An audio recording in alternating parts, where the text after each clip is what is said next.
Olá, queridos. A paz de Cristo a todos. Que bom que nós estamos aqui para mais uma pré-aula da nossa escola bíblica dominical. Que bom que Cristo, nosso Senhor e Salvador, Jesus, tem nos concedido mais esta oportunidade para estarmos aqui passando para vocês, querido aluno, professor, superintendentes, mais alguns comentários das nossas escolas bíblicas. Para você que não me conhece, eu sou o professor Márcio. Publico aqui neste canal uma série de estudos bíblicos para a edificação do povo de Deus. Portanto, já convido a você que não é inscrito, se inscreva, curta, compartilhe, comentem também, que eu tenho certeza que este canal será um canal de bênção para você. Nesta oportunidade, nós publicaremos aqui a lição número 6 da classe de juvenis, que tem como tema Jonas, o orgulho humano e versus misericórdia de Deus. A leitura oficial dessa lição está em Salmos capítulo 86, versículo 5, que diz: Pois tu, Senhor, és bom e pronto a perdoar, e abundante em benignidade para com todos os que te invocam. Aqui, nesta lição, estudaremos aqui a respeito do profeta Jonas. Tiraremos exemplos da sua vida, exemplos de quando ele estava vivendo no contexto histórico da sua época, que trarão e que nos ensinarão nos dias de hoje. O profeta Jonas, assim como os outros profetas menores, foi levantado por Deus para um propósito, para um objetivo. O profeta Jonas faz parte também dos profetas menores. Nós estamos estudando tudo sobre os profetas menores, que são 12, e eles são menores porque os seus escritos são menores, mas que foram homens de Deus, levantados por Deus, para poder falar à nação, advertir a nação com relação à vontade de Deus. E nesta oportunidade aqui, nós entenderemos o que o profeta Jonas fez e o que a mensagem dele traz para o nosso ensinamento nos dias de hoje. A leitura bíblica em classe dessa lição está em Jonas, capítulo 2, do versículo 1 até o versículo 10. Eu quero ler aqui para os queridos irmãos o versículo 2 e 3, que diz: E disse, na minha angústia clamei ao Senhor, e ele me respondeu. Do ventre do inferno gritei, e tu ouvistes a minha voz. Porque tu me lançastes no profundo, no coração dos mares, e a corrente me cercou. Todas as tuas ondas e as tuas vagas têm passado por cima de mim. Nós entenderemos aqui o propósito destes textos bíblicos que eu acabei de ler, desses dois textos bíblicos, porque o Senhor mandou que Jonas falasse e pregasse para uma nação totalmente ímpia, a qual nós estudaremos aqui, que é a nação dos ninivitas. E o profeta Jonas não atende, em primeiro momento, a ordem do Senhor, e então o Senhor faz com que ele ficasse, então, no ventre de uma baleia, no ventre de um grande peixe. É uma história bastante conhecida. E dentro do ventre deste grande peixe, ele faz esta oração. Ele diz esta oração, que na angústia clamou o Senhor, e ele respondeu. Do ventre do inferno gritei, e tu ouvistes a minha voz. Jonas, já arrependido de não ter atendido a voz do Senhor neste momento, ele se arrepende, ele grita, ele ora dentro do ventre deste peixe, e o Senhor atende a sua oração. Mas o que nós podemos aprender com este resumo, este pequeno exemplo? Isso que nós veremos aqui nos próximos tópicos dessa lição. O primeiro tópico dessa lição vai dizer o contexto histórico. A cidade de Nínive era a capital do Império Assírio e fora o lugar designado por Deus para dirigir esta profecia. Jonas era um profeta conceituado em Israel e no pleno exercício do seu ministério, segundo Reis, capítulo 14, versículo 25. Jonas já era um profeta reconhecido por Deus e reconhecido pela nação de Israel, a qual estava profetizando, falando das grandezas de Deus já nesta época. E Deus usa ele para que ele pudesse ir até a nação dos ninivitas para poder adverti-los e falar que eles deveriam se arrepender dos seus erros e se arrepender dos seus pecados. Para que os irmãos tenham uma ideia, os ninivitas, eles eram muito perversos. Eles eram homens e mulheres, povos que faziam toda maldade para com as outras nações, para com as nações vizinhas e principalmente para com a nação de Israel. Eles, por exemplo, eles cruelmente mutilavam as pessoas ao ponto de criarem montanhas de esqueletos, montanhas de crânios humanos, porque eles matavam sem piedade. Eles também faziam com que os povos eram forçados a pagarem pesados tributos ao império. Eles faziam essa maldade, eles cobravam dos mais pobres altos tributos, ao ponto dos pobres não terem a capacidade de pagar, e eles então castigar, eles então entregar para os soldados romanos, para o império assírio, para que essas pessoas pudessem ser cruelmente mortas e passar por opressões a qual nosso Deus não quer que isso aconteça com ninguém. Quando o profeta Jonas é comissionado por Deus para declarar misericórdia aos ninivitas, imediatamente ele foge para o lugar mais longe que poderia ir, pois não suportava a ideia de compaixão de Deus para um povo tão violento. O profeta Jonas, conhecendo a violência e a crueldade deste povo, ele não queria que Deus salvasse este povo. Ele tinha em seu coração um desejo de que Deus derramasse o seu juízo sobre aquele povo, que Deus derramasse o castigo sobre aquele povo. E quando ele descobre que Deus quer que aquele povo se arrependa e quer dar uma oportunidade para que aquela nação possa se arrepender, ele não quer fazer essa vontade de Deus e ele então sai da vontade de Deus fazendo outra coisa. Ele é direcionado aí aos ninivitas e ele não vai aos ninivitas. Ele vai para outra direção. Isso é o que nós vamos ver aqui no segundo ponto, falando sobre a estrutura do livro. O livro está estruturado em 4 temas. O primeiro tema é o chamado e a desobediência de Jonas, que vai do capítulo 1 até o versículo 1 e o versículo 3. A missão de Jonas era de pregar o arrependimento aos desumanos ninivitas, mas seu orgulho não tolerou a misericórdia de Deus pelo povo de Nínive. Assim, o profeta se recusa a cumprir a ordem divina, abandona o seu ofício e compra uma passagem para Tarsis e embarca em direção oposta a Nínive. Então, Deus chama Jonas neste momento, este é o primeiro divisão deste livro. Deus chama Jonas e ele desobedece este chamado.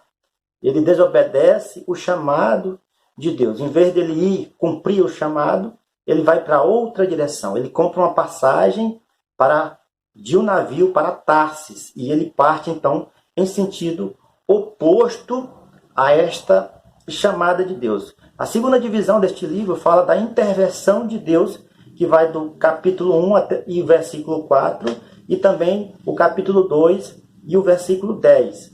Que diz: o profeta dormia serenamente no porão do navio, quando uma tempestade sobrenatural se abateu sobre a embarcação, deixando os tripulantes desesperados. Ou seja, Jonas estava no navio e Deus envia uma tempestade. Jonas estava em viagem para Tarsis, saindo da vontade de Deus, não cumprindo aquilo que Deus ordenara, e Deus, então, de maneira sobrenatural, envia uma tempestade.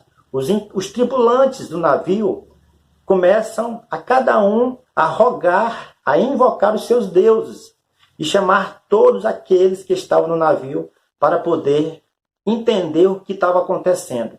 E os tripulantes então avisam para aquelas pessoas que estavam liderando o navio que haveria um que estava no fundo do barco. Então Jonas é chamado E Jonas então faz uma declaração dizendo que ele era o servo do Deus, criador dos céus e da terra, e que estava fugindo de um chamado. Então, os tripulantes entendem que este motivo desta tempestade era por causa de Jonas, e eles resolvem então jogar Jonas no mar. Mas acontece uma coisa interessante, que é o que fala então a terceira divisão deste livro, que é o segundo chamado e a obediência de Jonas, que vai do capítulo 3 até o versículo 1, do versículo 1 até o versículo 10. Ao reconhecer que a salvação pertence ao Senhor, Jonas recebeu uma segunda chance.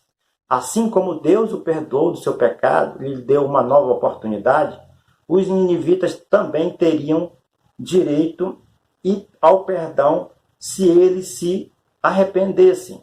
Veja como Deus é didático. Ele usa nossos próprios erros para nos ensinar. Então o profeta Jonas entrou em Nínive e conclamou a nação ao arrependimento. Jonas é jogado no mar e vem um grande peixe e engole Jonas.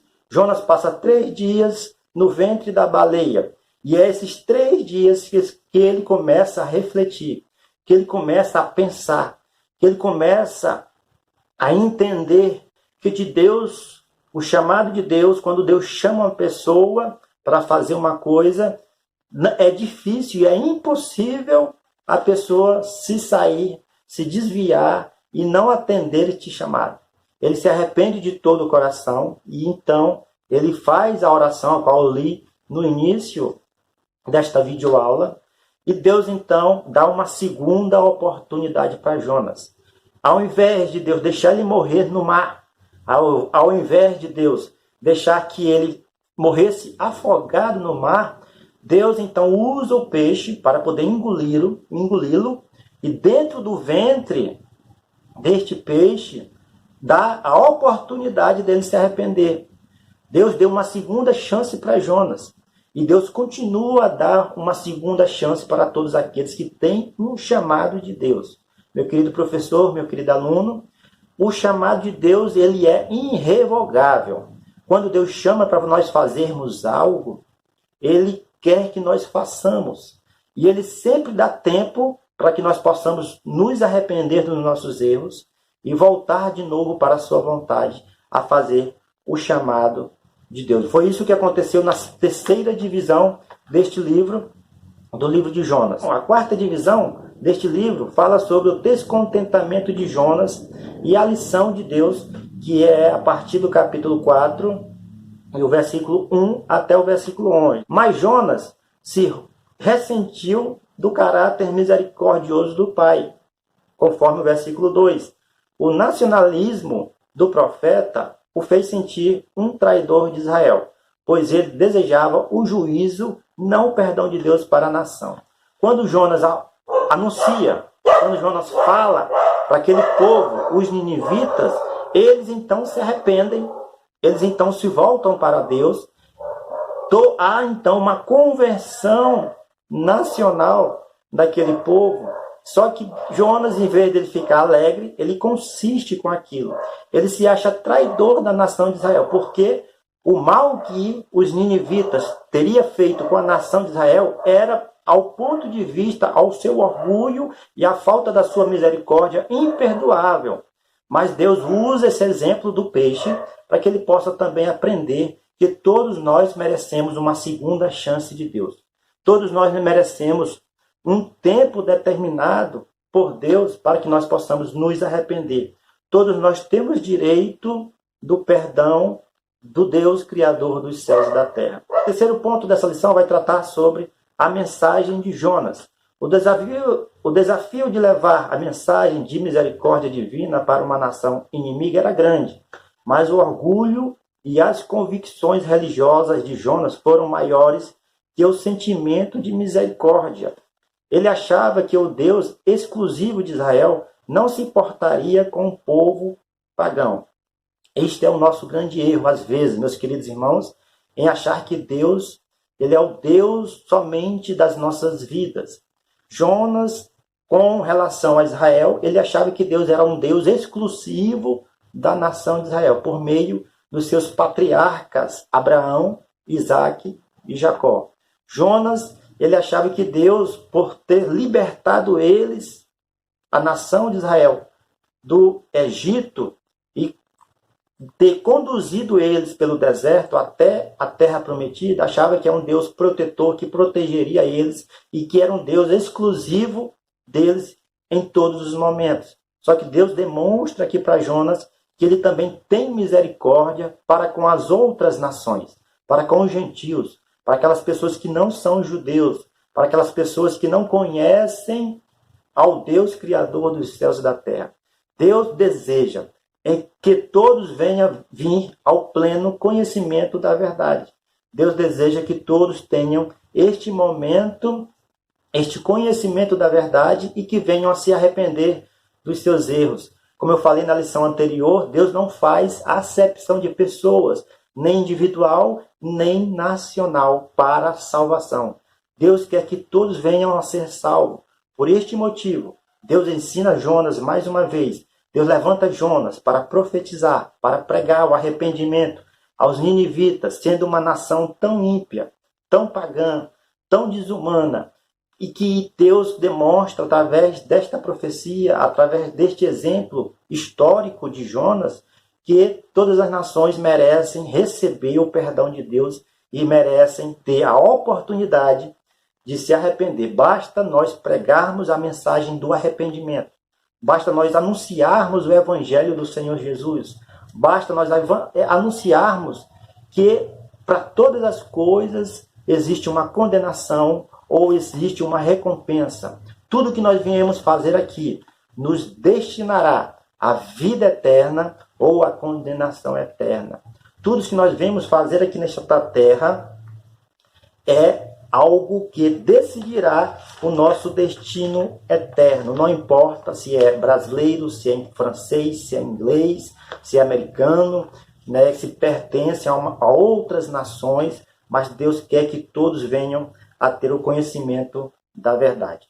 Para concluir, diz assim: não há lugar distante capaz de nos ocultar dos olhos de Deus. O salmista diz que se tentarmos nos esconder nas mais densas trevas, até ali o Senhor nos encontrará, pois para ele as trevas e a luz são a mesma coisa. Salmos 139, 11 e 12. Não adianta nós tentarmos nos esconder do Senhor, que os olhos deles estão em todo lugar, contemplando os bons e os maus. Por isto, nós devemos sempre fazer o bem às pessoas, praticar o bem e amar a Deus sobre todas as coisas, que é o mandamento, o primeiro mandamento que o Senhor Jesus nos deu, e amar ao nosso próximo como a nós mesmos, fazendo sempre o bem e desejando também que eles venham a receber em seus corações o Evangelho que liberta, que salva, que cura e que transforma a vida do ser humano.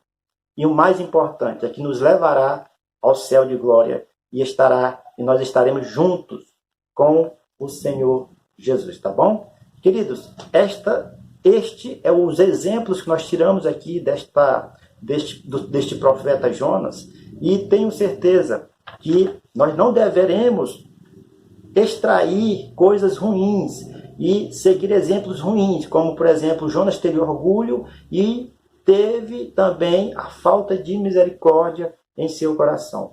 Nós não devemos nos orgulhar e devemos sempre ter misericórdia daquelas pessoas que necessitam, porque esta é a vontade do nosso Senhor Jesus. Na próxima lição nós estudaremos um pouco, veremos aqui alguns exemplos, contextos históricos e profecias do profeta Miqueias, e nós com certeza aprenderemos muito mais, assim como nós temos aprendido das outras lições anteriores, tá bom? Fiquem todos na paz e até a próxima aula, mais uma vez, se Cristo, o nosso Senhor Jesus, nos permitir.